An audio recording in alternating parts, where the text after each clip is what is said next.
The neighbors said the roof would collapse before Christmas. It didn't.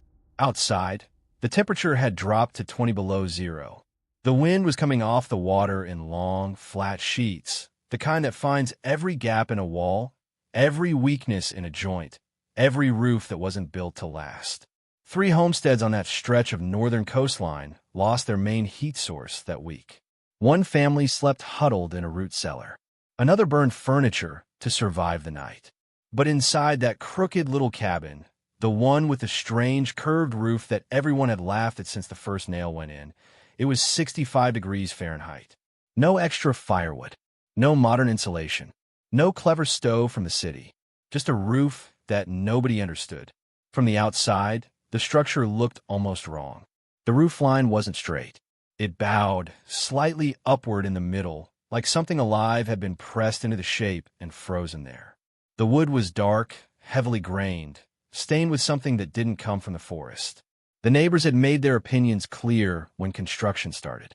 One local builder reportedly said it was the most foolish thing he'd ever seen a man do to a perfectly good piece of land. That builder's own roof was buried under 4 feet of snow that winter. His walls were sweating ice on the inside.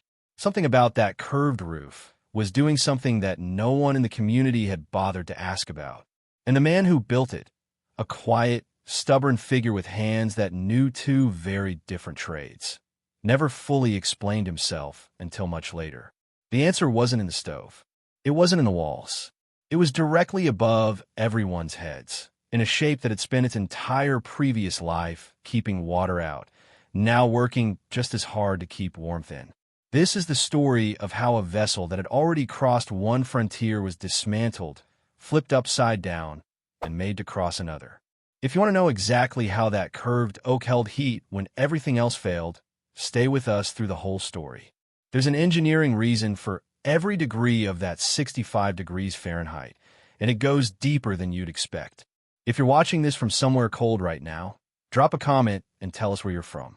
And if you haven't subscribed yet, now's a good time. We go deep on this kind of forgotten knowledge every week.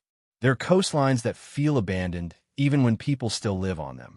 The northern reach where Everett Marsh settled in the early 1880s was one of those places. The timber trade had come through a generation before him, taken what it wanted, and left. What remained was second-growth forest, thin, crooked trunks that didn't have the girth or the straightness a man needed to build a proper structure. The long, clear pines that would have made ideal roofing beams were gone. What grew back grew twisted, as if the land itself had become defensive about what it offered. Marsh had arrived from the coast of Maine, where he had spent the better part of 2 decades working as a ship's caulker, a tradesman who sealed the seams between hull planks with oakum and pitch, making wooden vessels watertight under pressure. It was precise, physical, unglamorous work, and it gave him an intimate knowledge of wood under stress that most carpenters would never develop. He understood how timber flexed, how it breathed with humidity, how the overlapping lap-straight planks of a clinker-built hull created a structure that was, board by board, far stronger than the sum of its parts. He had come north because the shipbuilding trade was shrinking. Steam-powered iron vessels were replacing wooden schooners along the Atlantic seaboard, and work for a man of his particular skills was getting harder to find. He had a small amount of savings, a few tools, and the kind of stubbornness that tends to look like confidence from the outside.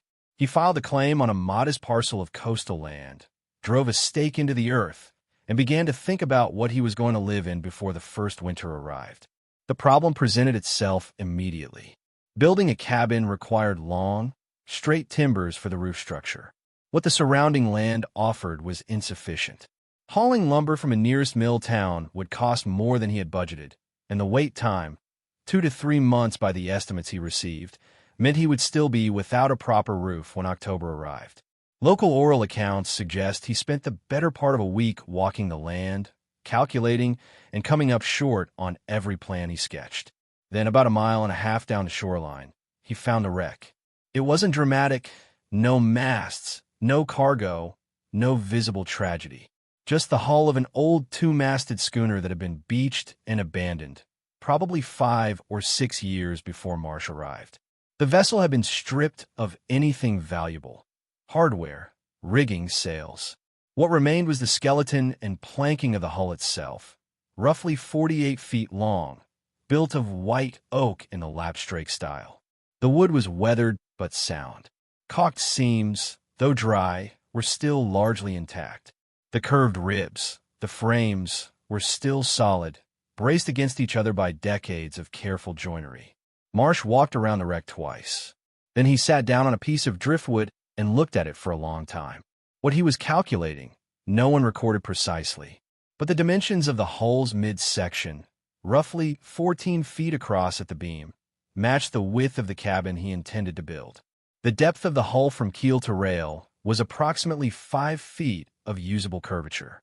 And the lapstrake planking, those overlapping boards of dense white oak, represented more linear feet of quality timber than anything the surrounding forest could have offered him in months.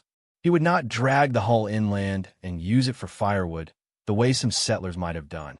He had a different idea, one that, when he began describing it to the handful of neighbors who lived within a few miles, was met with a reaction he probably should have anticipated. They thought he had lost his mind.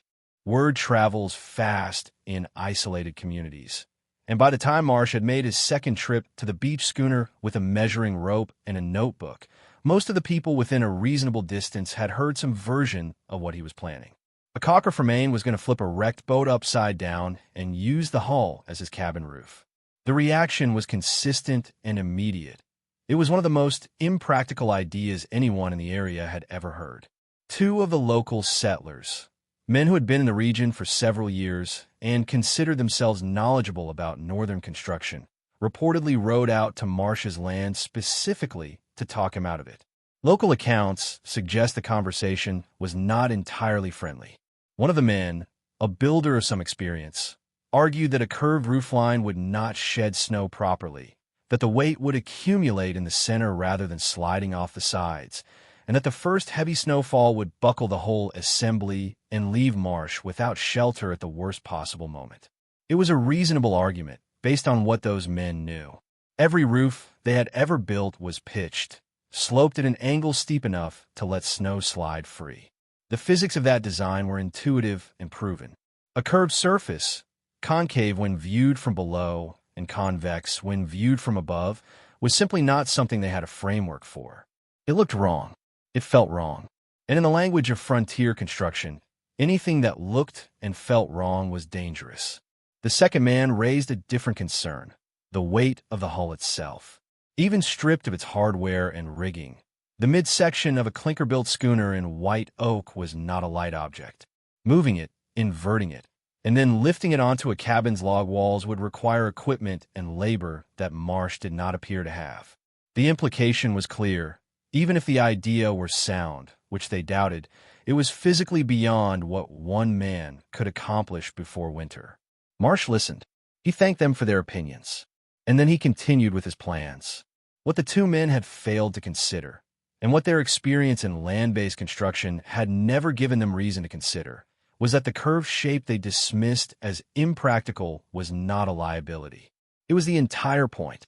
A catenary arch, the natural curve formed when a flexible structure bears a distributed load, is one of the most efficient load-bearing geometries in nature. Bridge builders knew this. Cathedral architects had understood it for centuries. And shipwrights, though they may not have used that terminology, have been building it into hulls for as long as wooden vessels had existed. The curved ribs of a clinker-built schooner hull were not curved for aesthetic reasons.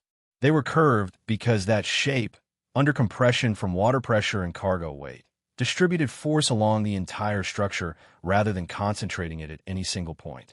Inverted, that same geometry would distribute the compressive load of accumulated snow across the full arc of the roofline, not to the center, not to the edges, but evenly, continuously along the curve.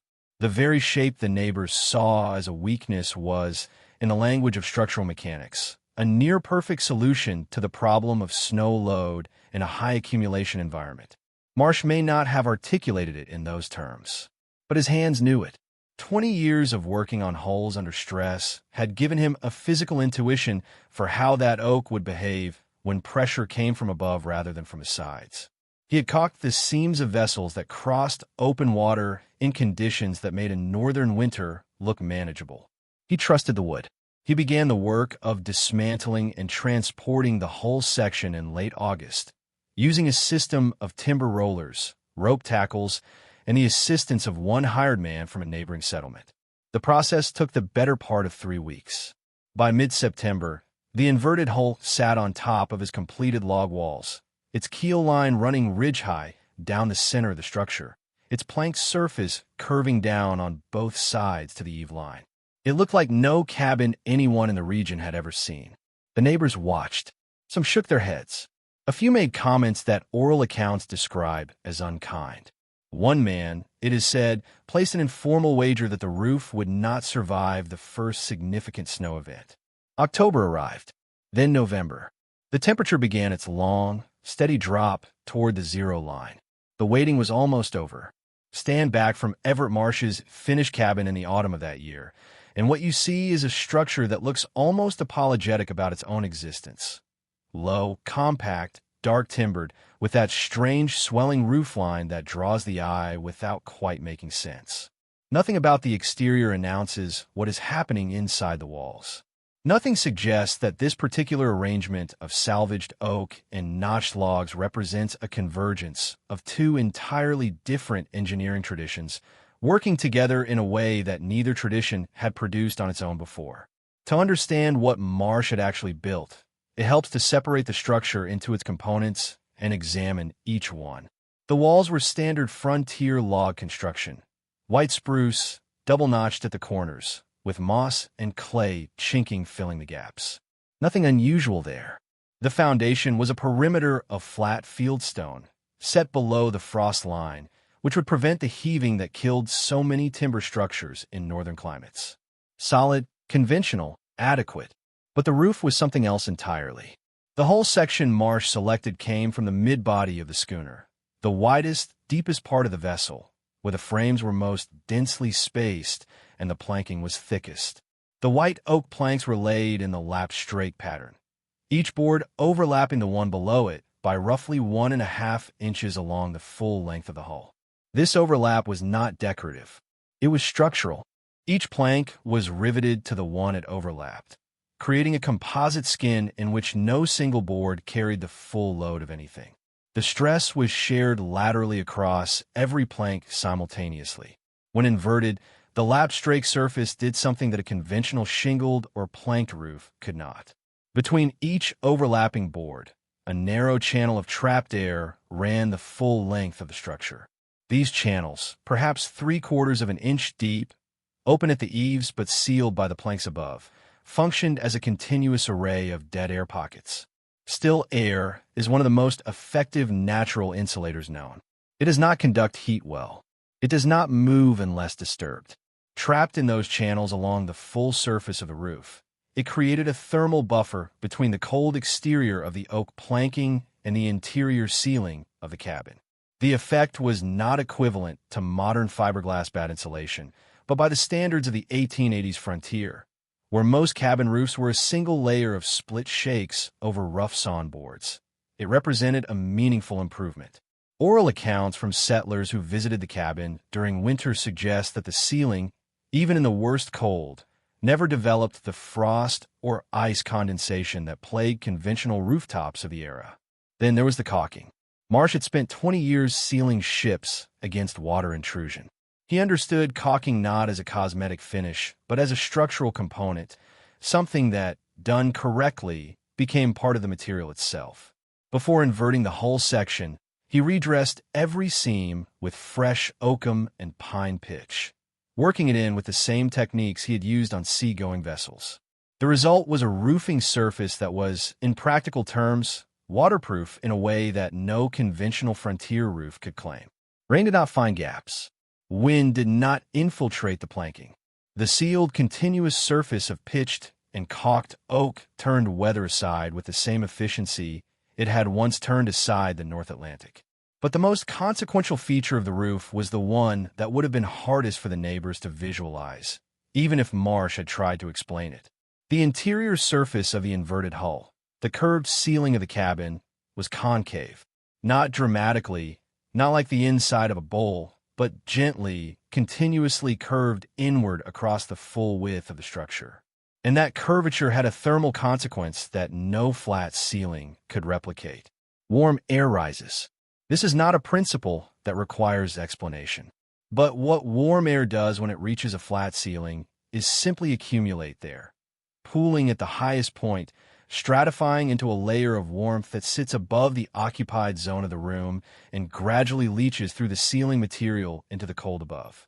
The people below get the benefit of the fire, but a significant portion of the heat produced ends up above head height and eventually lost.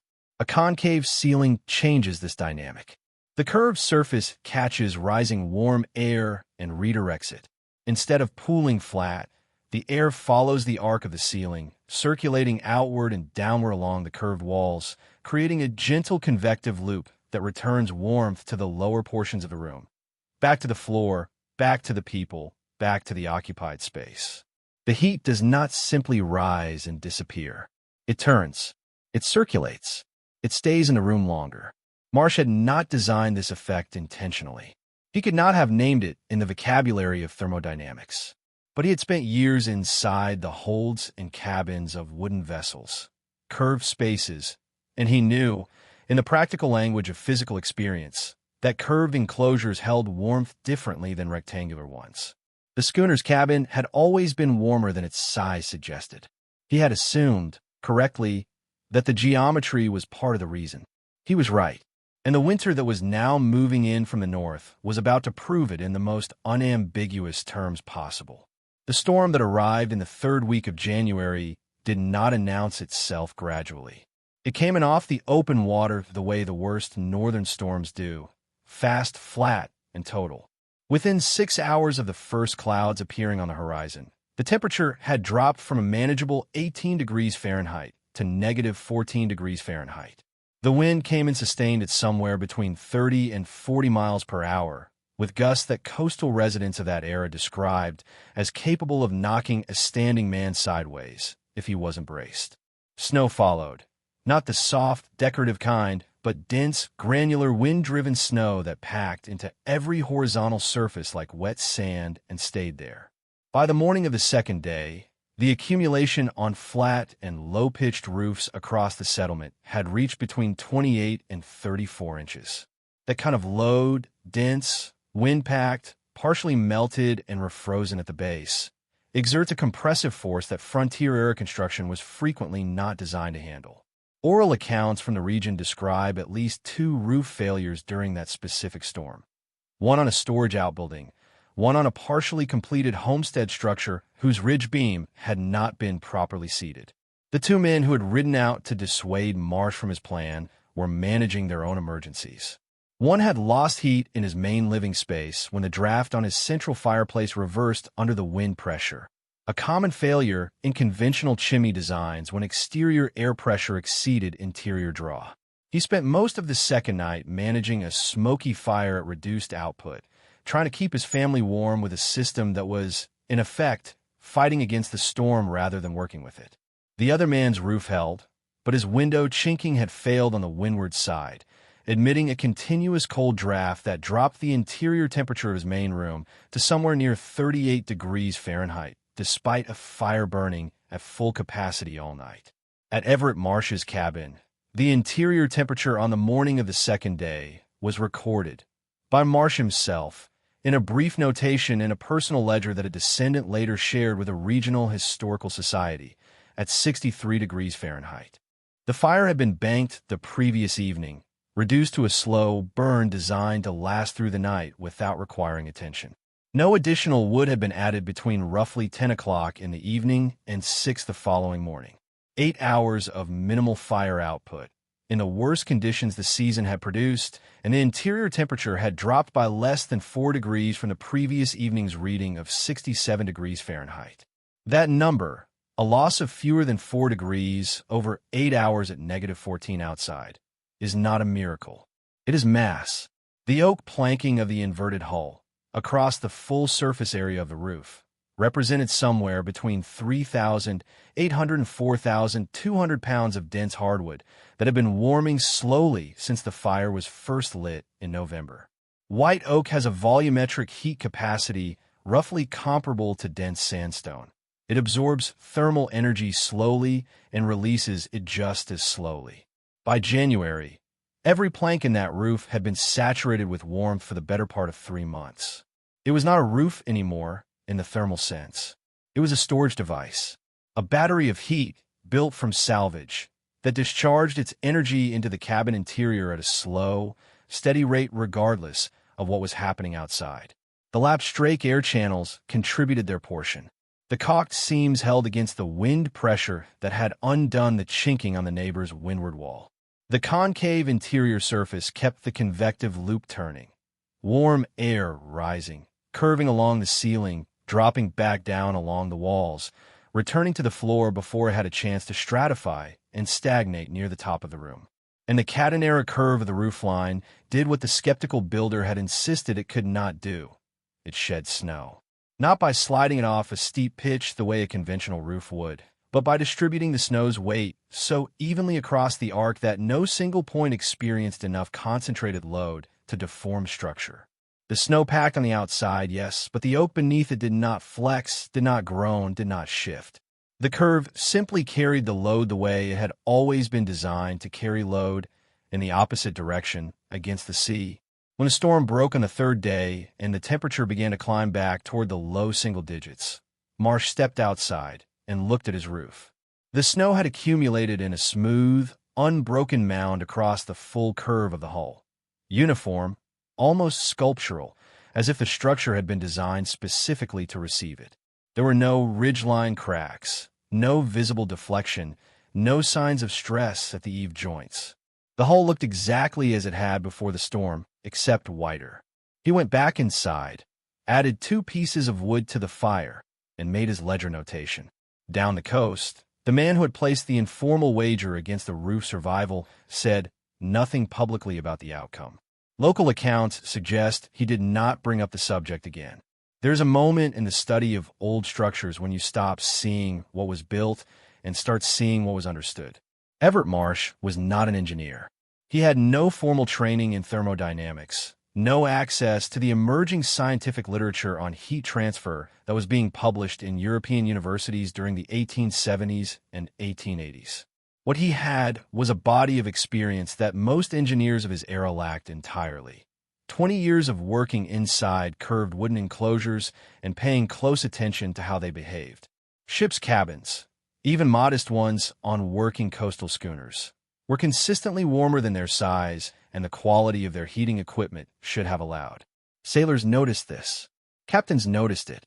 The men who lived and worked aboard those vessels for months at a time developed strong intuitions about which compartment held heat and which bled it away. The curved hull cabin was almost universally regarded as one of the warmer spaces on any wooden vessel, even accounting for its typically below-deck position. The reason was never formally articulated in the maritime literature of that period. It was simply known the way many effective things are known before anyone explains them. What Marsh had transplanted to his cabin roof was, in effect, the thermal behavior of a ship's interior, but oriented vertically, with the curve working on the ceiling rather than the walls and floor. And that specific orientation turned out to be the most consequential one possible for a living space. Consider what a flat ceiling does to heat. Warm air, being less dense than cold air, rises continuously. When it reaches a flat ceiling, it has nowhere to go. It accumulates in a horizontal layer at the highest point in the room, typically somewhere between 12 and 18 inches below the ceiling surface, and it stays there. The temperature differential between floor level and ceiling level in a room with a flat ceiling and active fire can be substantial. Oral accounts and period observation from frontier homesteaders frequently describe the phenomenon of a fire burning strongly, while feet remain cold and the upper walls show frost. The heat is present. It is simply not where the people are. The concave ceiling of Marsh's cabin interrupted this pattern at the point where flat ceiling physics would normally take over. Rising warm air reached the curved surface and encountered a ceiling that was not parallel to the floor but angled, gently, continuously, drawing the airflow outward toward the eaves rather than allowing it to pool in the center. The air followed the curve the way water follows a bowl, not straight down, but along the surface, redirected by the geometry rather than fighting against it. As it traveled outward along the curve and began to cool slightly against the oak planking, its density increased, and it began to descend along the walls back toward the floor, back into the lower portion of the room where the people and the fire and the thermal mass of the stone hearth were located. The result was a convective loop that operated without any mechanical assistance. No fan, no duct, no forced airflow of any kind. The curve of the ceiling was the engine. The temperature differential between the fire and the exterior was the fuel. The loop ran continuously as long as the fire burned, and for some hours afterward, as the thermal mass of the roof released its stored energy back into the room. Modern building science has a name for this kind of passive airflow management. It is called convective ceiling geometry, and is studied primarily in the context of domed and vaulted structures, cathedrals, yurts, roundhouses, and certain indigenous dwelling designs that predate European contact in North America by centuries. The physics are consistent across all of them. A curved ceiling that rises toward the center and descends toward the perimeter creates a natural convective circuit that distributes heat more evenly through the occupied space than any flat ceiling of equivalent area. Marsh's hull did not rise toward the center. It was inverted, remember, so the keel line ran along the ridge and the curve descended outward. This meant the geometry was slightly different from a dome. It was more like a half-cylinder, with the curve running across the width of the cabin rather than in all directions simultaneously. But the fundamental principle held. The curved surface redirected airflow. The airflow carried heat. The heat went back to the people. There was one additional factor that deserves attention, and it concerns the material itself rather than the geometry. White oak, the species used in the construction of most Atlantic coast schooners of the era, has a density of approximately 47 pounds per cubic foot when seasoned. It is among the densest and most thermally massive of the common North American hardwoods. A cubic foot of white oak holds roughly 25 to 30 BTUs of thermal energy per degree Fahrenheit of temperature rise, which means that a roof section composed of several thousand pounds of the material, once brought up to temperature, represents an enormous reservoir of stored heat that releases its energy over a period of many hours. This is thermal mass in its most literal form, not a modern innovation, not a design system, but a physical property of a dense material that had been selected for the hull of a working vessel precisely because it was strong, durable, and resistant to deformation under load. The same properties that made white oak ideal for a ship's hull, density, resistance to compression, tight grain structure, made an extraordinary thermal battery when repurposed as a roof. Marsh had not selected it for those reasons. He had selected it because it was there, but the wood did not care about his reasons. It performed according to its nature, and its nature was exactly what the situation required. It is one thing to say a roof kept the cabin warm. It is another to say by how much for how long, and at what cost in fuel. Everett Marsh was not a systematic record keeper by temperament, but the ledger entries that survive, fragmentary, sometimes written in the shorthand of a man accounting for himself rather than for posterity, contain enough specific observations to construct a reasonably accurate picture of the cabin's thermal performance during its first 3 winters of operation. The entries that have been studied by regional historians suggest the following pattern, consistent across the winters of the early 1880s. On a typical cold night, with exterior temperatures ranging between -5 degrees Fahrenheit and -15 degrees Fahrenheit, Marsh maintained a comfortable interior environment. His own notation uses the word warm and occasionally close, meaning snug, with a wood consumption rate that several historians have estimated at roughly 30 to 40% less than what neighboring homesteads of comparable interior floor area reported burning during the same periods. That differential, call it 1/3 less firewood, matters enormously in a frontier context. Firewood is not simply a commodity in an isolated settlement. It is time. It is labor. It is the difference between having enough hours in a short winter day to accomplish other necessary work and spending those hours at the woodpile. A man who burns a third less wood than his neighbors does not simply spend less money. He has more of the resource that cannot be replenished. The daylight hours between sunrise and the return of darkness in a northern winter. The thermal retention numbers are equally significant. Marsh's ledger records several instances of what he calls banked nights, evenings when the fire was reduced to coals and the damper partially closed before sleep, allowing the wood supply to last longer. On these occasions, his morning temperature readings, taken at roughly 6 o'clock after 7 to 8 hours of minimal fire output, show interior temperatures ranging between 52 degrees Fahrenheit and 61 degrees Fahrenheit, depending on the severity of the exterior conditions. On the coldest recorded night in the ledger, with exterior temperature noted as near to 20 below, the morning reading after a banked fire was 58 degrees Fahrenheit. Compare this to what period accounts describe for conventional frontier cabins of the era. A bank fire in a standard log cabin with a split shake or board and batten roof typically allowed interior temperatures to fall to between 35 degrees Fahrenheit and 42 degrees Fahrenheit over the same 7 to 8 hour period in comparable exterior conditions. The difference, roughly 16 to 20 degrees Fahrenheit of retained warmth, represents the combined effect of the thermal mass in the roof, the sealed lap strake surface preventing infiltration, and the convective geometry maintaining more even heat distribution through the night. To put that in physical terms, at 35 degrees Fahrenheit, water freezes. Livestock water left in a conventional cabin overnight in severe cold could be iced over by morning. Stored root vegetables could suffer frost damage. A nursing infant or an elderly person in compromised health faced real risk. At 58 degrees Fahrenheit, none of those things happen. The cabin is cold by modern standards, but it is safe. The line between those two numbers, 35 and 58, is not comfort. In a frontier winter, that line is consequence. The wood consumption data also reveals something about the roof's behavior over time.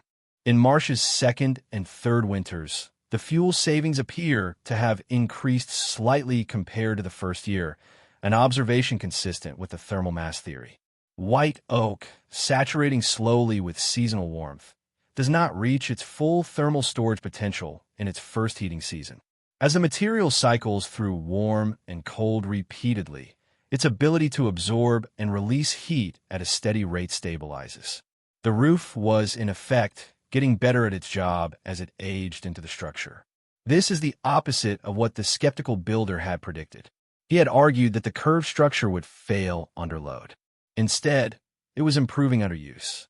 There is one more number worth considering, and it concerns the duration of the structure itself, rather than its thermal performance in any single season. Oral accounts collected from the descendants of Marsh and his contemporaries, cross-referenced with what survives of regional homestead records, indicate that the inverted hull remained in service as the cabin's primary roof structure for a period of between 28 and 34 years before the property changed hands and the structure was eventually modified. That represents 3 decades of northern winters, freeze-thaw cycles, ice loading, wind, rain, and the slow biological pressure of moss and lichen on an organic surface, absorbed by a roof that had already spent an unknown number of years in saltwater service before being repurposed. The white oak did not rot. The caulked seams did not fail catastrophically. The catenary curve did not deform under accumulated snow loads. What eventually required attention, according to the same accounts, was not the hull planking itself, but the interface between the hull and the log walls below it. The transition joint where 2 different construction traditions met, and where the differential movement of the 2 materials over decades of temperature cycling finally created gaps that needed addressing. The hull, in other words, outlasted the cabin it was protecting. That is not a metaphor. That is a material fact about white oak, about the structural efficiency of the catenary arch, and about what happens when a man with the right knowledge encounters the right material at the right moment of necessity, even if everyone around him is certain he is making a catastrophic mistake. There's a particular kind of knowledge that dies not because it fails, but because it succeeds quietly. Everett Marsh's inverted hull roof worked. It worked for nearly 3 decades, through conditions that destroyed or degraded conventional structures around it. It kept a man and, eventually, his family warm through winters that tested every other homestead on that stretch of coast. It consumed less fuel, shed snow without drama, and outlasted the log walls it sat upon. By any reasonable measure of frontier engineering, it was a success. Unconventional, improvised, and almost entirely self-contained in its logic. And yet no one copied it. Not the neighbor who lost his chimney draft in the January storm. Not the builder who had predicted its failure.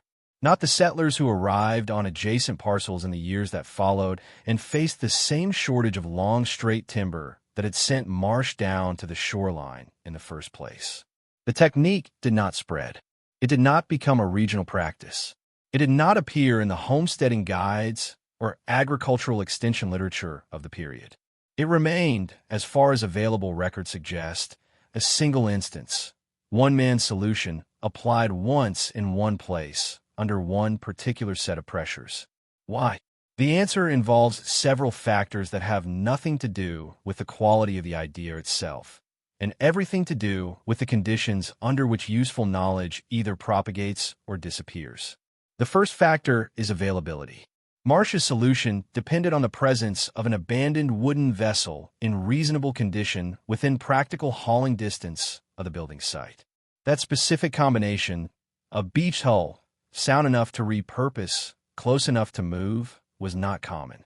The northern coast had wrecks and abandoned vessels, certainly, but most were in worse condition than the schooner Marsh found, or were located in positions that made salvage impractical without equipment that isolated settlers did not have.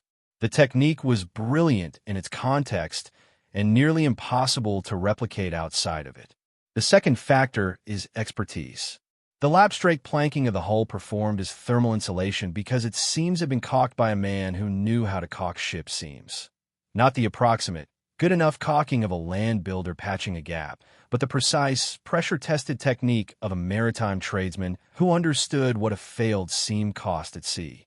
Without that expertise applied to the seams before inversion, the thermal performance of the roof would have been substantially diminished.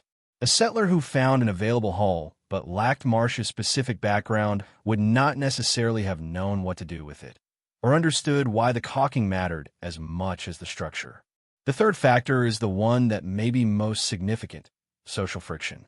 The community had publicly doubted Marsh's idea. When it succeeded, acknowledging that success would have required the skeptics, particularly the 2 men who had ridden out to dissuade him, to revise their stated positions. In small, isolated communities where reputation and credibility were practical resources, that kind of public revision was difficult. It was easier to treat Marsh's success as an anomaly, a stroke of luck specific to his unusual background, than to examine it as a transferable principle. The knowledge stayed with the man instead of moving into the community. Marsh himself, by all accounts, was not a proselytizer. He had made his choice, it had worked, and he continued doing the work of maintaining a northern homestead without apparent interest in convincing anyone of anything. The ledger entries that survive are notations, not arguments. He was not writing for an audience. He was keeping track. When the property eventually changed hands, the new owners, unfamiliar with the maritime origins of the structure above them and likely unaware of the specific maintenance it required, made modifications that oral accounts describe as well-intentioned but ultimately damaging to the roof's performance. The seams, without periodic redressing with pitch, began to open slightly. The convective behavior of the interior changed as the new owners added a ceiling partition that interrupted the curved surface. Within a generation, the structural advantage that Marsh had built was partially obscured, partially degraded, and entirely undocumented in any form that would have allowed someone to understand what had been lost. By the time regional historians began collecting oral accounts from the area in the early 20th century, the cabin itself was gone, dismantled for salvage. Appropriately enough, the oak planking repurposed once again into something else. The ledger survived because a descendant recognized its age and kept it. The story survived because a few elderly residents remembered what their parents had described. The strange curved roof, the man from Maine, the winter that proved everyone wrong. That is the full inheritance. A fragment of a ledger, a handful of oral accounts, and the physics, unchanged, patient, available to anyone who looks closely enough at what the curve was actually doing. Walk through a new residential subdivision today, anywhere in the northern United States or Canada, and you will see a remarkable consistency of design. Pitched roofs at standardized angles. Flat ceilings at standardized heights. Forced air heating systems pushing conditioned air through rectangular ducts into rectangular rooms with flat rectangular ceilings that do exactly what flat ceilings have always done. Allow warm air to rise, pool at the top, and leak through the roof assembly while the people below sit in the cooler lower portion of the room with their thermostats set higher than they would need to be if the geometry were working with them instead of against them. The insulation has improved enormously since Marsh's time. Modern fiberglass bats, rigid foam, spray polyurethane. These materials achieve R values that the dead air channels of a lapsed Drake hull could not approach. The windows seal better. The vapor barriers prevent the infiltration that killed frontier-era chinking. In almost every measurable material respect, a modern insulated house outperforms a 19th-century log cabin. And yet the geometry is still wrong. This is not a fringe observation. Building science researchers at several North American universities have published work over the past 3 decades documenting the thermal stratification problem in conventionally framed rectangular rooms. The phenomenon by which a forced air heating system maintains an average room temperature that satisfies a thermostat sensor placed at a standard height on the wall while allowing significant temperature differentials between floor level and ceiling level. In a room with an 8-foot flat ceiling and a forced air supply register near the floor, the temperature difference between ankle height and ceiling height can reach 8 to 12 degrees Fahrenheit during peak heating demand. The thermostat reads 68 degrees Fahrenheit. The floor is 60 degrees Fahrenheit. The ceiling is 72 degrees Fahrenheit. The heating system is working hard to maintain a number that does not accurately represent the thermal experience of the people in the room. Radiant floor heating addresses part of this problem by putting the heat source at the bottom of the thermal column rather than the top. Cathedral ceilings address another part by giving stratified warm air somewhere to go that is not immediately adjacent to the roof insulation. But the specific advantage that a concave or curved ceiling provides, the passive redirection of rising convective airflow back toward the occupied zone, is largely absent from residential construction practice. Not because it doesn't work, but because it is incompatible with the standardized framing systems and drywall finishing methods that dominate modern home building. Curved ceilings are expensive to frame.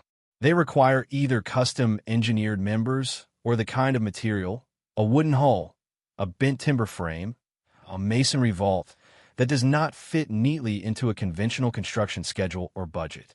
The passive thermal benefit they provide is real, but difficult to quantify in the simple R-value metrics that code compliance and energy rating systems use to evaluate building envelopes. A benefit that cannot be easily measured tends not to be specified, and a feature that is not specified does not get built. Meanwhile, the traditions that understood curved enclosure as a thermal strategy, the Mongolian yurt, with its domed felt roof and central smoke opening that creates a continuous convective column. The indigenous earth lodge of the Great Plains, with its semi-subterranean curved interior that stabilized temperatures against both summer heat and winter cold.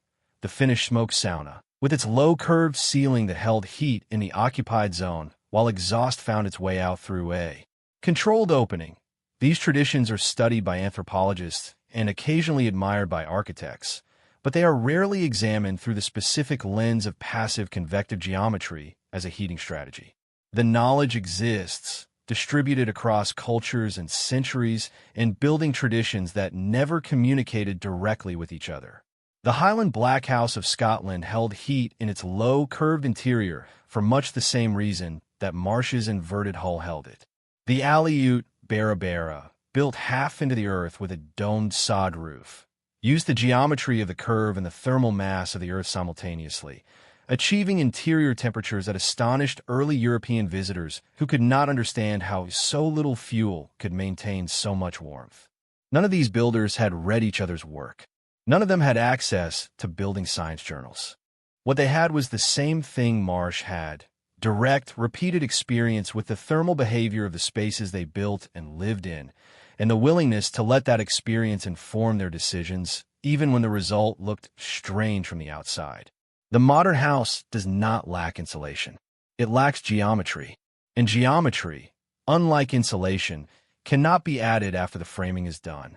A wooden ship is built to solve a specific problem: how to put a human being and everything the human being needs to survive into an environment that is actively hostile to human life and keep them there long enough to get somewhere else. The North Atlantic in winter is not a hospitable place. It is cold, wet, violent, and indifferent. The wooden hull that carried a crew through those conditions was not a simple object. It was the accumulated solution to 1,000 smaller problems: how to keep water out, how to keep warmth in, how to distribute structural load so that the vessel flexed without breaking, how to seal joints that would be under continuous pressure from directions that changed without warning. Every dimension of a well-built wooden hull represented a decision made by someone who understood the consequences of getting it wrong. When that hull was beached and abandoned, it did not stop being the solution to those problems. The wood retained its density. The seams retained their caulking. The curve retained its structural geometry. The material did not know it was no longer at sea. It simply sat there, holding the shape it had been forced into, waiting. Everett Marsh understood this in a way that only someone who had spent 2 decades maintaining those structures could. He did not see a wrecked boat when he walked around that beach schooner. He saw a building material that had already passed its quality test in conditions more demanding than anything a northern winter was likely to produce. The oak that had held against Atlantic swells was not going to fail under snow. The seams that had been tested against salt water under pressure were not going to open under rain. The curve that had distributed the lateral force of the sea was going to distribute the vertical force of the accumulated snowpack with the same quiet efficiency. He was right about all of it. But the larger lesson of Marsh's cabin is not really about the hull. It is about the nature of the knowledge that allowed him to see what he saw when he stood on that beach and looked at that wreck. The neighbors who discouraged him were not stupid men. They were experienced builders with genuine knowledge of northern construction. Their arguments were logical within the framework of what they knew. The problem was that their framework did not include the physics of naval architecture, the thermal behavior of curve enclosures, or the material properties of marine-grade white oak.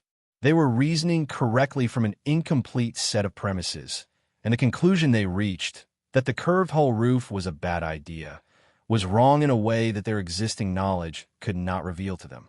Marsh's advantage was not intelligence. It was the accident of having worked at the intersection of 2 different bodies of knowledge: maritime construction and northern habitation, at a moment when that intersection produced a solution that neither body of knowledge would have generated on its own. The ship's caulker, who had never lived through a northern winter, would not have seen the opportunity. The frontier builder who had never worked on a hull would not have known what to do with it. Marsh was both, by the particular trajectory of his life, and that combination turned a beached wreck into a thermal system that outperformed everything around it for 30 years.